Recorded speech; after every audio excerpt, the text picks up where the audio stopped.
শুক্রবারের দিন রাত ২টার দিকে হঠাৎ করে আমি খুব অসুস্থ হয়ে যাই। হঠাৎ করে রাত্রেবেলা আমার ঘুম ভেঙে যায়। তারপরে দেখি প্রচুর পরিমাণে ২ হাত ২ পা এত পরিমাণের কামড়াচ্ছিল, প্রচুর পরিমাণে কামড়াচ্ছিল, তো ঘুমও আসতেছিল না। সব মিলায়ে খুবই হঠাৎ করে অসুস্থ হয়েছিলাম, খুবই কষ্ট হয়ে গিয়েছিল। তো সকাল হলেই আমার বর আমাকে ভাত রান্না করে কোনো রকম তরি তরকারি ছিল না সকালে, আমি মনে করছিলাম রুটি, আলু ভাজি এইসব বানাবো। তো ও সকালবেলা ভাত বসাই দিয়েছিল, তারপরে ডিম ভেজে আমাকে খাওয়া দাওয়া করাই দিল। তারপরে যে একটু ঘুমাইছিলাম, কারণ হাত পা ব্যথাটা একটু কম ছিল।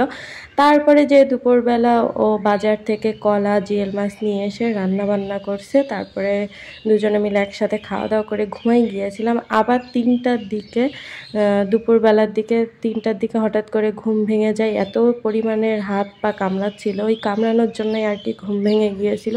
খুবই খারাপ অবস্থা ছিল। তারপরে না পেরে ও যে ওষুধ নিয়ে আসে, ওষুধ খাওয়ার পরে আল্লাহর রহমতে একটু সুস্থ হয়। তো সন্ধ্যার দিকে আমাকে বারবার করে বলতেছিল যে চলো একটু বাইরে যাই, কিন্তু আমার না বাইরে এক ফোঁটাও যেতে ইচ্ছা করতেছিল না। এমনি হাত পা ব্যথা মানে কামড়ানোটা একটু কম ছিল, কিন্তু তারপরেও আমার যেতে ইচ্ছা করতেছিল না, যেহেতু শরীর ভালো ছিল না। তো বলল যেহেতু সবসময় তুমি বাসার ভিতরে থাকো, এই জন্য মনে হয় বেশি খারাপ লাগতেছে, চলো যাই আমরা একটু ঘুরে আসি। তো জোরাজুরি করেই ও আমাকে নিয়ে গিয়েছিল। যেহেতু এখন আমরা চট্টগ্রামে থাকি, আমার বাসা থেকে সাগর পাড় বেশি দূরে না। তো আমরা যখন বাসা থেকে বের হব তখন দেখলাম যে আকাশটা পুরো মেঘে ঢেকে গিয়েছে। এই জন্য আমি আরও যাওয়ার সাহস পাচ্ছিলাম না, কারণ যাওয়ার পরে যদি বৃষ্টি আসে তাহলে বৃষ্টিতে ভিজতে ভিজতে আসতে হবে, এমনিতে অসুস্থ আবার অসুস্থ হয়ে যেতে পারি। তো বললো যে না, আল্লাহর রহমতে কিছুই হবে না, চলো। তো তারপরে বাসা থেকে বেরিয়েছি। আর সাগরপাড় আমার বাসা থেকে 5 মিনিটের রাস্তা হবে। তো তারপরে আমরা রিক্সা করে চলে যাই ওখানে যে বেশ কিছুক্ষণ দাঁড়িয়েছিলাম।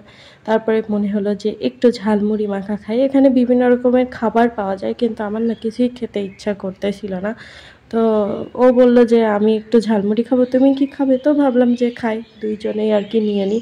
আর এইদিকে এই যে দেখেন প্লেন যাচ্ছে। প্লেন জানেন, মানে ছোটোবেলায় যখনই আওয়াজ শুনতাম প্লেনের, তখন বাসা থেকে বেরিয়ে উঠোনে এসে তারপরে প্লেন দেখতাম, দেখতে খুবই ভালো লাগতো।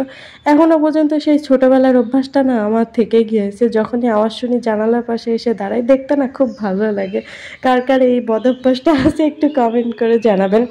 আর এইদিকে দেখেন কি পরিমাণের মেঘ হয়েছে, তার ভিতরে আবার বিদ্যুৎও চমকাচ্ছে। আমার তো বিদ্যুৎ চমকালে খুবই ভয় করে, আর ঝড় হলে, এমনি বৃষ্টি হলে অতটা ভয় লাগে না, কিন্তু বিদ্যুৎ চমকালে আর ঝড় হলে প্রচুর পরিমাণে ভয় করে। আমি তো আমার বরের হাত পা ধরে টানাটানি শুরু করে দিয়েছি, চলো চলো বাসায় যাই, কারণ আমার খুব ভয় লাগতেছিল।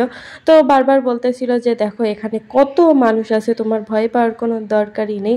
হঠাৎ করে দেখতেছি যে ঝড় হাওয়া শুরু হয়েছে। এই তো এবার আমার বাইকে, এইদিকে আমার বর ভিডিও নিয়ে ব্যস্ত আছে, আর আমি না পেরে ওকে বললাম যে দেখো তুমি যদি না যাও তাহলে তোমাকে আমি ফেলাই রেখেই হাঁটা দিব, কারণ আমার খুব ভয় করতেছিল। তারপর আবার বিদ্যুৎও চমকাচ্ছিল জোরে জোরে, ছিটা ফুটা বৃষ্টিও শুরু হয়ে গিয়েছিল। আর ও ওইদিকে ভিডিও করা নিয়েই ব্যস্ত আছে, বলতেছে আমাকে শুধু বলতেছে যে টেনশন করো না, এই ওয়েদার উপভোগ করো। যাই হোক, ওকে ফেলাই থুয়ে আমি বাসায় চলে আসছি। আল্লাহ হাফেজ।